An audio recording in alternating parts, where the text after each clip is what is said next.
উত্তর দিলে প্রভু আমি কার ওচৰ লৈ যাম।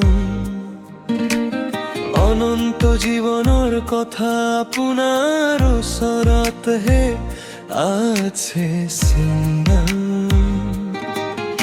আমি বিশ্বাস কৰিছো আৰু জানিছো যে আপুনি এই ঈশ্বৰৰ পবিত্ৰজন।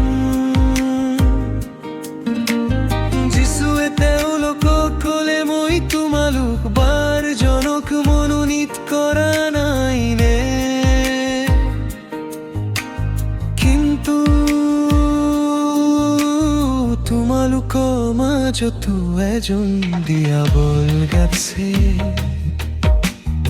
ইয়াত ইস্কৰিয়তীয়া চিমনৰ পুত্ৰ যিহুদা। যিমন পিতৰে তেওঁক উত্তৰ দিলে প্ৰভু আমি কাৰ ওচৰলৈ যাম। অনন্ত জীৱনৰ কথা আপোনাৰ ওচৰতহে আছে চিন্তাম।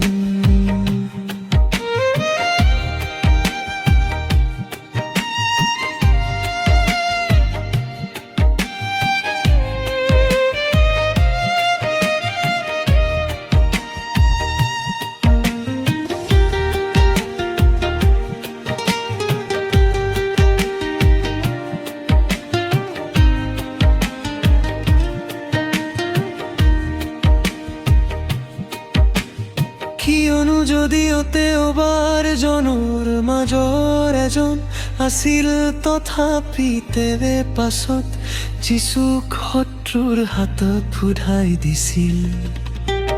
কিয়নো যদিও তেওঁ বাৰজনৰ মাজৰ এজন আছিল, তথাপি তেৱে পাছত যীচুক শত্ৰুৰ হাতত ফুধাই দিছিল। কিন্তু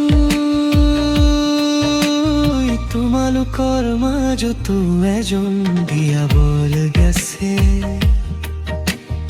ইয়াত ইস্কৰিয়তীয়া চিমনৰ পুত্ৰ যিহুদা।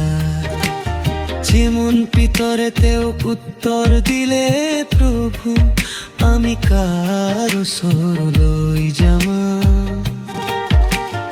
অনন্ত জীৱনৰ কথা আপোনাৰ ওচৰতহে আছে চিন্তাম।